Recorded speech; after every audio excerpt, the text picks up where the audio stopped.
So, the international market is booming. Hi, I'm Jacky Teplitzky, Associate Broker with Douglas Elliman, Florida. Let's take 5 minutes and let's talk about one of the segments of the international market, the South American market. Let's think about the different nationalities we are dealing with. If you're dealing with the Venezuelan buyer, they have a complete different taste than the Argentinian buyer. The Venezuelan buyer is looking for something very chic, very high-end. They want to be living actually where all their Venezuelan friends live. They're very family-oriented. They want their family to be around them. If you're talking about the Argentinian buyer right now needs to get their money out of Argentina because of what's going on with their government. There are a lot of restrictions now to take dollars out of the country, and they're scrambling basically to invest in real estate in any shape or form that they can, because that's the easiest way for them to invest their cash money outside their country. If you talk about the Chileans, which is actually where I am from originally, it's a very conservative society. With them, you have to go very slow. You have to educate them, you have to take them once or twice, you have to show them around, you have to show everything that is surrounding the area where they want to buy, and then eventually they will buy from you. You cannot be pushy with them. Now, let's talk about Rio de Janeiro. Let's talk about Sao Paulo, Brazil. Brazil is right now the 5th largest economy in the world. Yes, in the world, if you can actually grasp that. And what's going on with the Brazilians? The Brazilians are becoming extremely sophisticated. They want to diversify. They want to utilize and invest part of their wealth in other areas. Which area is the area that they prefer the most? The United States of America. First of all, Florida. After Florida comes New York. After New York, who knows? Maybe Paris, maybe London. Those people are actually looking to buy and expand their horizons. Let's talk about Colombia. Now, we all have a certain image of Colombia. Colombia actually is a booming economy right now. A lot of rich Colombians that left Colombia because of the drug cartels and everything that was happening went back right now to Colombia. They're investing in their own country, but they have a little bit of that bitter memory of what just happened in Colombia only a couple of years ago. So what they want to do, they want to have one foot in the United States, one foot in Colombia. So you have to understand where they're coming from in order to be able to sell the right product to the right people. If you're talking about Argentina, if you're talking about Venezuela, if you're talking about Chile, you also need to understand how they do business, how they do real estate business in their own countries. So let's take that as an example.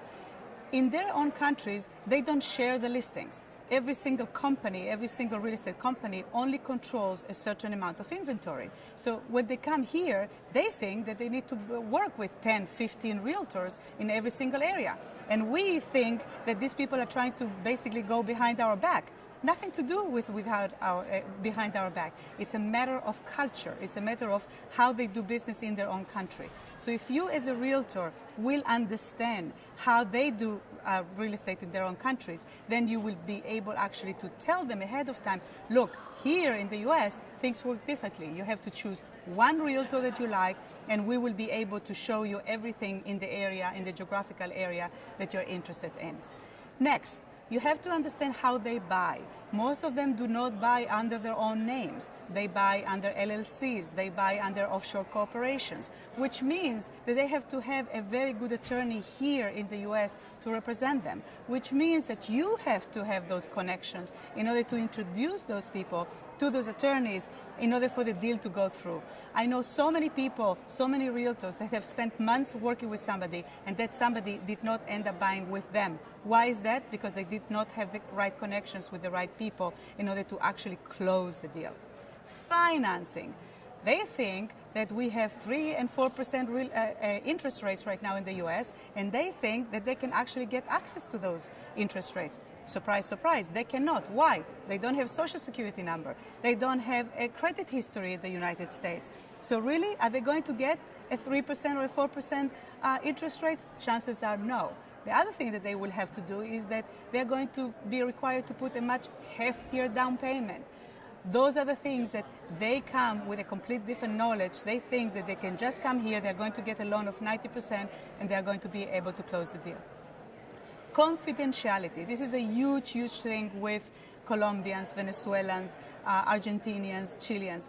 My big joke is that I know more of their net worth than their own family, because they don't share the information with anybody else. They are very enclosed people, and you have to be very careful about how you ask for the information. You have to be understanding that you cannot drop names. You cannot tell them, oh, I just worked with your best friend that lives around you in Sao Paulo. If you tell them that, they're going to think that you are bragging, and that means that you're going to brag about them the next time that they buy something. And that's going to be a kiss of death for you in the international market. So be careful, learn not only the language, learn their culture, see how they do business in real estate in their own countries, learn about their own countries, be able to communicate with them so you know what's going on in their economical arena, in their political arena, in order to be able to connect with them. And that's how you will be able to be successful in catering to the international buyers. Thank you very much. Toda rabba, muchas gracias, obrigada.